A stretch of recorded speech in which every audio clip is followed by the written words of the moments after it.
Hi everybody, good morning. I'm doing a quick walkthrough for this room. It will be confusing the languages, especially in task 4.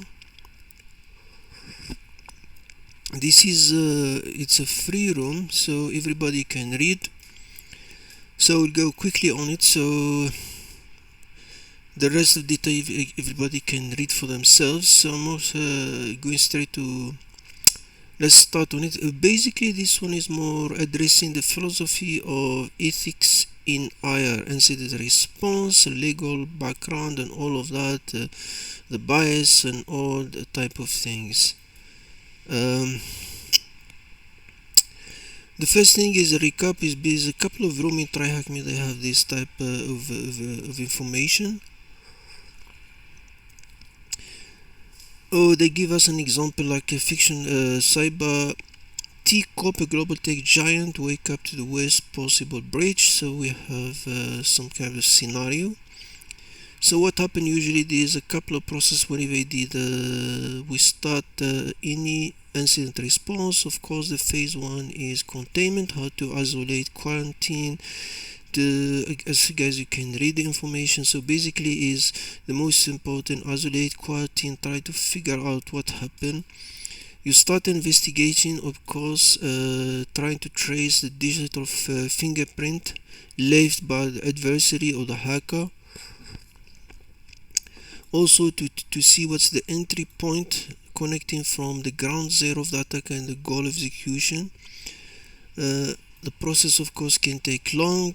Phase, of course, important 3 is recovery and remediation. Of course, you can add to it to what you learn from this. You need to patch the vulnerability, inform the stakeholder and customer, and all of that.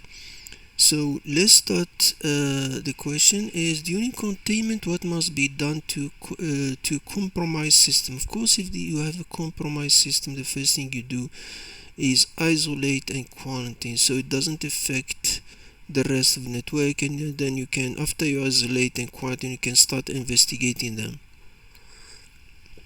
An adversary entry point to an organization can be, of course, if you go to the term, you can call it whatever you call it, but for this room they call it the ground. The entry point is ground zero.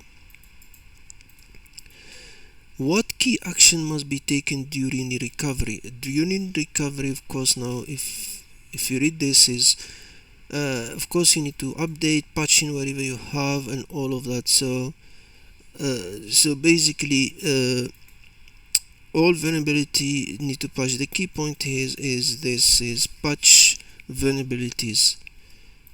Play some English terms here. Oh, patch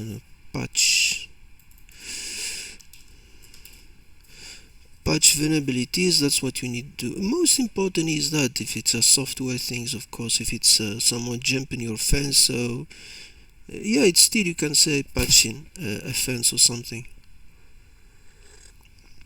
Now we go straight to ethic in digital forensics and incident response. Of course, there is because you will access to data, there might be access to personal information, all of that. So they have ethical things in digital forensic. Ethical principle of objectivity and impartiality. Of course, here you need to go out of bias and all of that. You need to preserve the evidence, prevention of the evidence. The chain of custody is very important. Most movies that talk about it. Metadata. Then you have a digital artifact collection, how you collect them, minimize disruption, of course, as we use, for example, SHA, data integrity, all of this. Proportionality in the face of uncertainty, balancing immediate need with the long-term consequences, require team to prioritize information gathering analysis before making drastic decisions. This is key. Transparency and accountability, regular update and provide to stakeholder and all of that. This is always very important. You don't hide. Now there is laws like in the United States. If you are hacked, you need to provide information to law enforcement. Okay, let's go quick question now. As a DFIR analyst, one must avoid any bias to avoid, and it's by, of course, need to be objective. So it's about objectivity here. What else we have? Creating a map of data handling journey during evidence preservation. This is of course is well known as a chain of custody.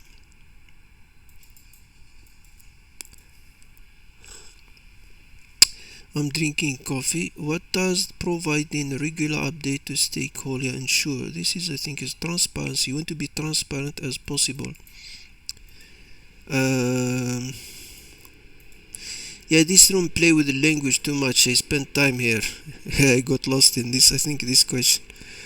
What's this? Here he give you a duty, our duty of trustworthiness.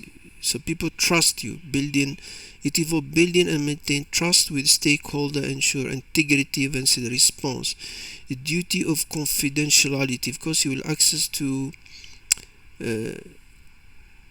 information, might be private information, all of that. Duty of not to acknowledge it is fundamental aspect of the response. The duty acknowledge required even to promote, recognize the severity of the situation. Duty to inform, you need to inform a stakeholder. The duty of coordinated vulnerability disclosure, you need to disclose, you can just hide. Duty of responsible collection, we talked about this before. Guys, you can read this. Duty of evidence-based reasoning, so you need to think, not like jumping conclusion. Duty, I think so, that is what it means. Duty to team ability. What do team ability? A core duty is a building and maintaining skilled or the skill. Duty of authorization. Authorization is centered legal and ethical aspects, so this is a legal requirement. A duty to respect human rights, so you don't jump. In case of cyber breach, team must prioritize protecting individual privacy and right. And then duty to judicial boundaries. Of course, now with the digital age, you have sometimes investigation span in different continents and countries.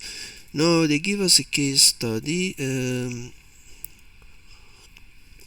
Ethic for incident response and security team case study. This document describes a set of case studies to be had duty as described by Code of Ethics for incident response and security team are meant to present dilemma faced by security team. So we have this there, and we have this how to answer the duty of trustworthiness, duty of coordinated vulnerability disclosure, confidentiality, acknowledge, authorization, inform, team health. This is some new term we didn't have in there. Duty of responsible collection, duty of recognize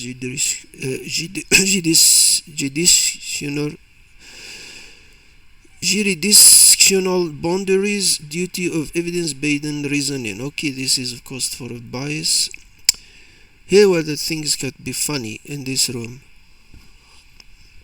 Which duty involve building and maintaining trust with the stakeholder during a cyber breach investigation? Yeah, this one you can get straight for she is about trust. So it's a trust. Where is the trust? The duty of trustworthiness. Find the report, execute you. Each team within company should understand the scope of mission, and the other team have established process task resolution. Provide a clear communication. May find to report correction.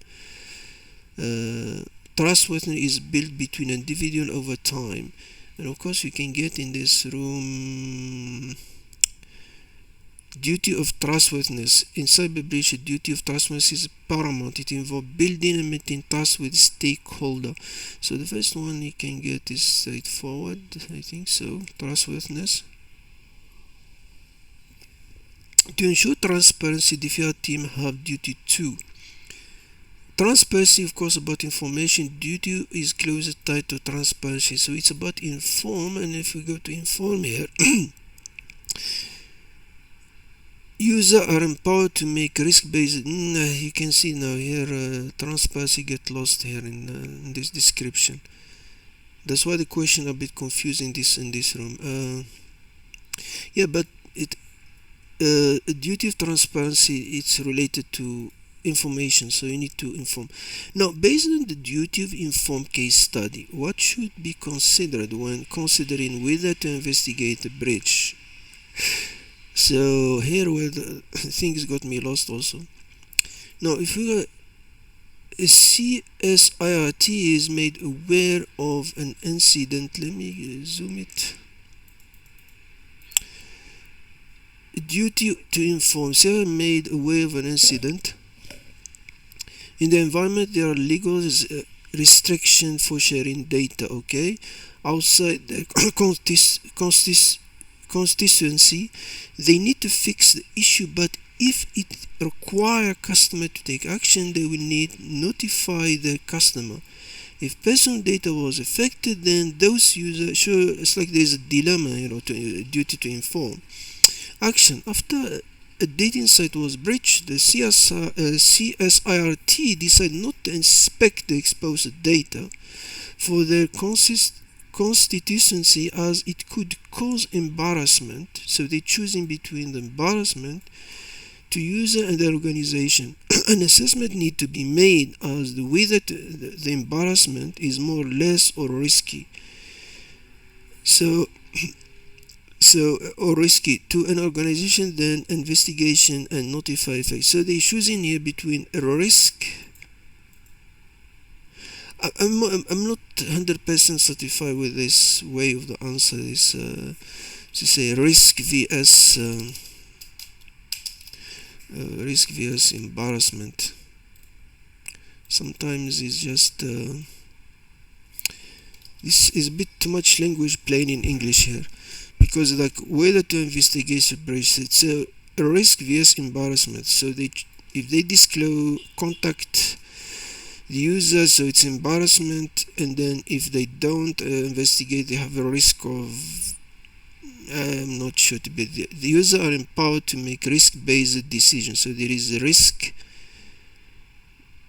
or take action to mitigate a potential negative impact. So embarrassment or take the risk. So the best I can understand this question, based on the duty to responsible collection case, what should be set in advance to prevent excess data. Again here, if you go to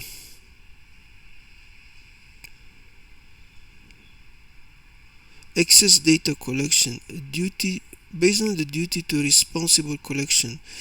If you go a duty of trustworthy inform, the duty for responsible collection emphasizes the need to collect digital evidence in frequent, sound, and legal defense manner. The amount of information needed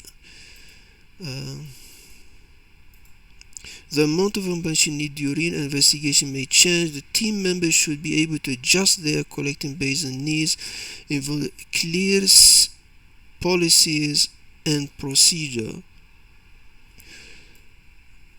So basically it's there, but if you go now, duty to responsible collection, in this, what is the collection part? Responsible collection. The incident responder must know the reporting procedure required for both the local jurisdiction, country A, the responsible collection, the collection. Avoid this risk. To avoid this, should ensure that collection data is only used for its intended purpose. For example, digital forensic. Okay, once collected data has exhausted its usefulness for that intended purpose, it should be handed per established data retention policy in the interest of minimizing the risk. And then you have to prevent its collection. Team should set clear policy. You can see the term clear policy for data collection and retention to include time boundaries in advance. If end data is reached before the goal of collection, you can see the question of the answer is the combination of this and that one. So you need to play in the language to find it. User under which duty would team ensure to operate within the boundary of the law and the organization policy. If we go here, you can see it's a duty of authorization. Authorization is essential to legal and ethical aspect. So if we go here and if we look for where is authorization, has a need to investigate an endpoint where the primary user resides in a country that is subject to GDPR. A resolution should respond to act within the scope of their authorization, consulting constituents and the relevant stakeholder where feasible. Yeah, this the playing with the TryHackMe. Let's see, view site. I got already. Let me refresh it.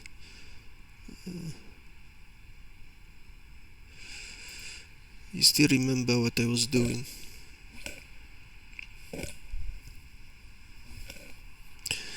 Now the question what it said, you are part of the incident response team, you are participating in a tabletop exercise titled Unraveling the Digital Unethical and Philosophy on Digital Forensic. Now code blue.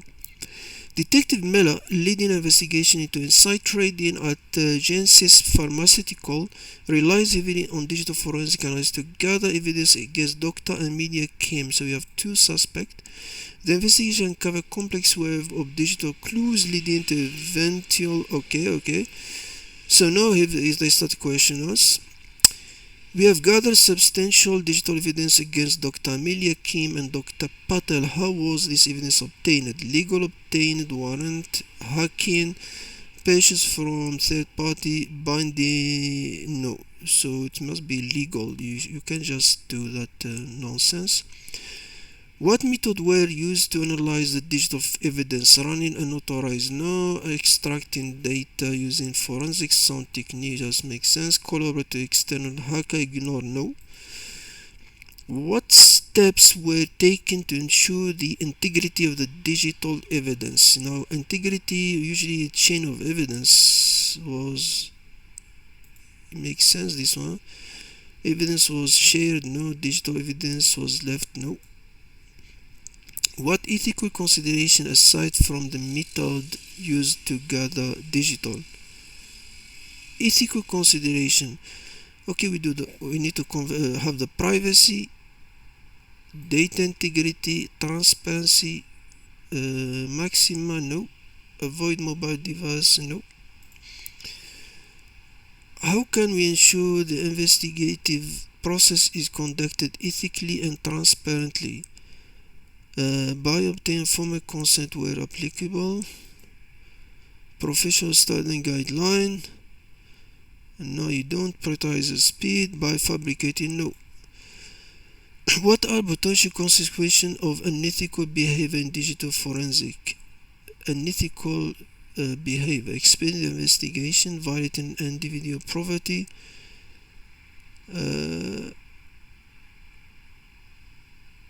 What are the potential unethical? Yeah, you can violate, compromise the integrity of evidence. No, you're not speeding investigation. No.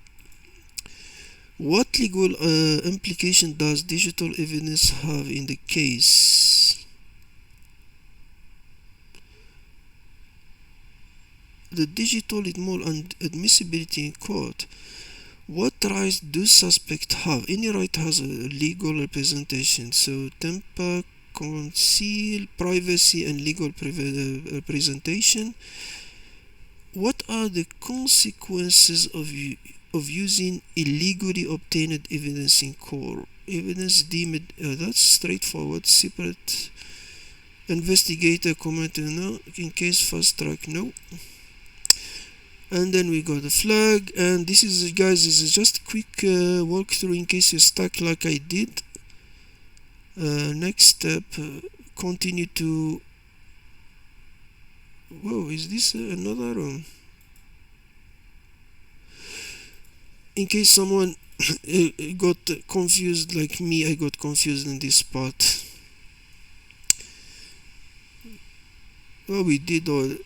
No, this one it's an old room. Okay, it's fine. So we have that. Thank you very much, guys, and I hope you enjoy it and have a good day. Thank you very much.